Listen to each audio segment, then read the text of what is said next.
I can't say I told you so, but Palworld's at it again. Just 2 weeks ago, Pokemon revealed Pocopia, Pocopia, Zootopia, Pocopia. We're gonna go with Pocopia. Their brand new, cozy Animal Crossing style game. Fans were buzzing. Finally, a Pokemon spin-off that feels fresh. But then, not even a week later, Palworld shows up with their own announcement. Pal Farm, the same cozy life sim concept. Same farming, decorating, and building. Just swap out Pokemon for pals. And honestly, at this point, it doesn't feel like a coincidence. It feels like Palworld is straight up rage baiting Pokemon. Let's start off with Pokemon. Pocopia, which was announced as a major spin-off, and for a lot of Pokemon fans, it was a bit of a relief after years of criticisms over rushed releases and half-baked ideas. Pokemon finally looked like it was slowing down and trying something new. Instead of battling gyms and catching them all, Pocopia leans into a cozy style of farming, crafting, decorating, and spending time with your Pokemon partners in a world that feels alive. Imagine Animal Crossing or Stardew Valley, but your villagers are Bulbasaur, Eevee, and Snorlax. You don't catch any Pokemon or battle them, you just live and work alongside them, creating a Pokemon paradise. Fans were hyped, and it looked like the type of Pokemon game that needed to break out of its formula. But here's where things get interesting. 10 days after Pocopia was revealed, Palworld comes out with Pal Farm. And guess what? It's an Animal Crossing style game. Farming, crafting, cozy vibes, but instead of Pokemon, it's with pals. Except in this version, it's a more scaled down version of Palworld, where you can still catch and fight pals, it's just harrowingly similar to Pokemon, to the point where it feels like they're begging for a lawsuit. Instead of avoiding it, or maybe trying something different that Pokemon wouldn't have ever attempted, they're just copying them. Before, they made Palworld in a way that seemed like it would go off the idea of just imagining doing something, anything, in a Pokemon style game that they hadn't already done. Well, like, imagine if Pokemon was an open world survival game with guns, and then it went straight to, what's the next thing on Pokemon's roster? Now, I'm obviously not saying that Palworld copied Pocopia in just 5 to 10 days. Obviously, development takes way longer than that, but what I am saying is that Palworld knows exactly what it's doing. Announcing Pal Farm right after Pocopia isn't an accident. It was a deliberate move to put themselves back on a Pokemon radar. It's pretty much Palworld poking the bear that we call Pokemon. This isn't new. Palworld has built an entire brand off of competing with, copying, and even mocking Pokemon.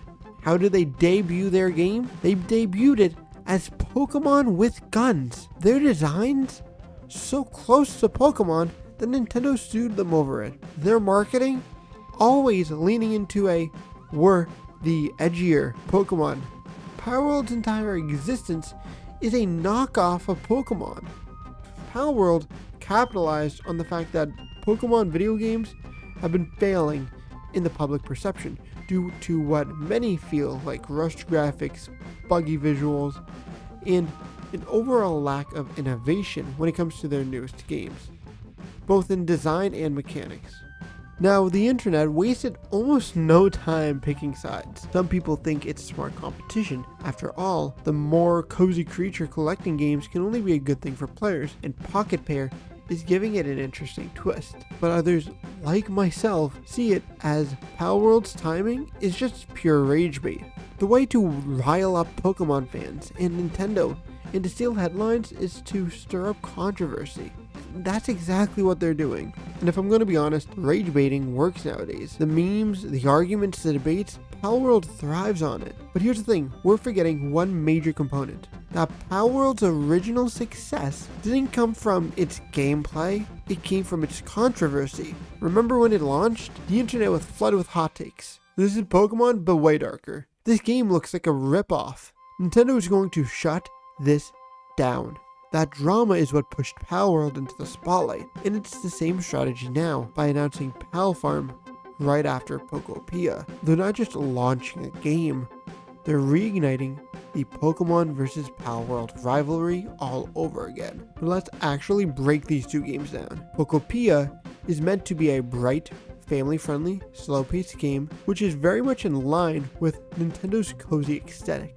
It's all about relaxing with your Pokemon, building your world, and enjoying a stress-free environment. Now, Pal Farm, from what we've seen of it based off of the original trailer, it has Palworlds at its base, but it's meant to be a little bit cozier, still carrying a darker edge. Farming, crafting, building, catching, and fighting. It's like two sides of the same coin. Pocopia feels wholesome, while Pal Farm feels cheeky, almost like a parody. So what does this tell us? Pokemon is finally branching out, and it's testing new genres, and most importantly, listening to fan feedback. Pocopia is a sign that they want to expand beyond their old formula. Palworld, on the other hand, isn't just competing. It's deliberately positioning itself as Pokemon's immediate rival. They don't want their own lane. They want to keep overlapping with Pokemon so that they can capitalize on the drama, no matter if it could possibly cost themselves millions in a lawsuit. And in today's internet landscape, that's a powerful strategy. People will argue, make memes, and defend their favorite side. Both of my videos that covered both sides of the spectrum had that exact same result. When I said Palworld was going to put an end to Pokemon, Pokemon fans came in defending them. When I said Palworld died and Pokemon finally learned something, the Palworld fans came in and defended Palworld. It makes both games and both companies gain more traction. So here's my take. Palworld doesn't just want to make games, they want to pick fights. They want to be a thorn in Pokemon's side. Pal Farm isn't just a cozy game, it's another move in the ongoing Pokemon versus Palworld rivalry. And honestly, whether you love it or hate it, it's working. Both games are now in the conversation, and fans are more divided than ever. But what do you think? Is Pal Farm just a clever competition, or is Palworld rage-baiting Pokemon fans once again? Drop your thoughts in the comments, and I'm curious on where you stand. Have a good one. Peace!